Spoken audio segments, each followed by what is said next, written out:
అగాధాలు మనం వాయిదా వేసుకోవచ్చు సహాయం మీద దృష్టి పెట్టి. Right sir. చంద్రబాబు నాయుడు గారు గతంలో చెప్పారు, అమరావతిని సింగపూర్లా చేస్తాము, మలేషియాలా చేస్తాము, ప్రపంచం గర్వించేలా అంటే ప్రపంచం చూసేలా ఒక మంచి రాజధాని నిర్మిస్తాము అని చెప్పి. ప్రధాని మోదీ సింగపూర్ పర్యటనలో ఈ అమరావతి ప్రస్తావన రాలేదు అనే ఇది జరుగుతోంది సార్ మోదీ పర్యటనలో. అసలు ఎందుకు నిజమే, ఆ అంశం నిజానికి ఎక్కువగా మిస్ అయింది. నేను నిన్నే వెరిఫై కూడా చేశాను. సార్ అది ప్రధానమంత్రి సింగపూర్ వెళ్ళడం చాలా హై ప్రొఫైల్ విజిటే. 5వ సారి వెళ్ళారు ఆయన. మొదటిసారి అధికారంలో ఉన్నప్పుడు 4 సార్లు వెళ్ళారు.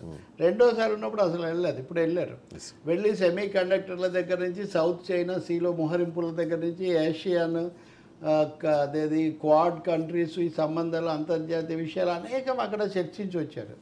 భారతదేశం మొదటిసారిగా బయట తిరువళ్ళవారు సాంస్కృతిక కేంద్రం సింగపూర్లో నిర్మించాలని కూడా నిర్ణయించింది. అంటే ఇంత విస్తృతంగా జరిగిన చోట ఆ చర్చల్లో అమరావతి చర్చకు వచ్చిందా అని నిన్న ఒక మహిళ అఫీషియల్ బ్రీఫింగ్లో అధికారిక వివరణలో ఒక మహిళా జర్నలిస్ట్ అడిగారు.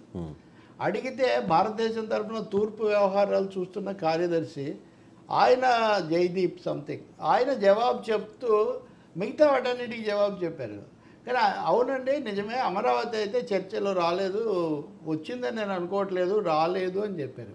ఇది కొంచెం ఆసక్తి కలిగిస్తుంది. ఎందుకంటే సింగపూర్ అమరావతి మొదలన్నప్పటి నుంచి చంద్రబాబు నాయుడు సింగపూర్ ఇవన్నీ కూడా చెప్తూ వచ్చారు.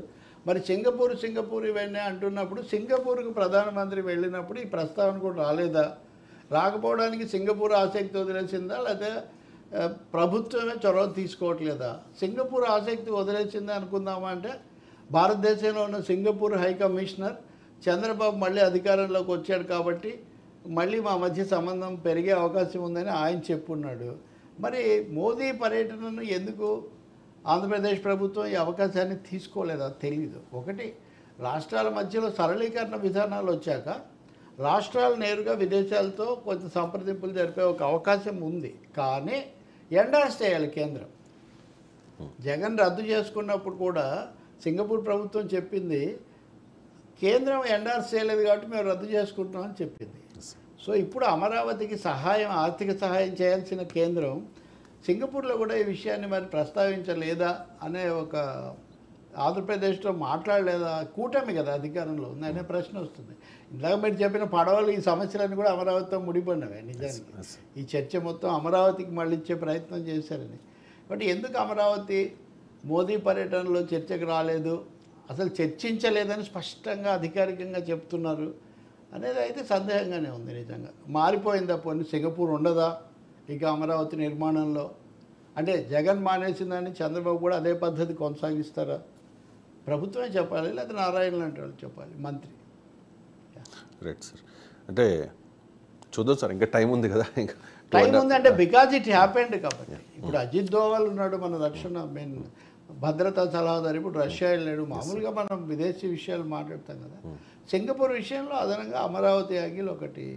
అంటే ఇది కూడా అంతే. ఇప్పుడు మీరు కూడా చాలాసార్లు చర్చించారు. ఇప్పుడు అజిత్ దోవల్ వెళ్ళాడు, మోదీ ఉక్రెయిన్కు రష్యాకు మధ్యలో సంధి కోసం చేస్తారు, చాలా పెద్ద హంగామా.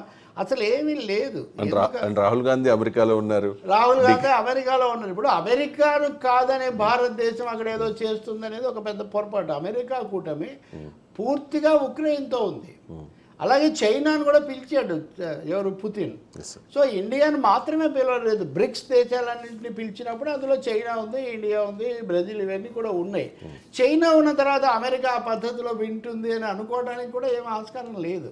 కాకపోతే నేను మీకు నేషనల్ మీడియా మీరు ఒకసారి చూస్తే రేపు అసెంబ్లీ ఎన్నికలు రాబోయే ముందు మోదీ హవా బాగానే ఉంది, విదేశాల్లో కూడా నడుస్తుందనే ఒక ఇంప్రెషన్ కలిగించడానికి ఈ రష్యా ఉక్రెయిన్ పాట ఎక్కువగా పాడుతున్నారు అనే ఒక అభిప్రాయం ఉందన్నమాట.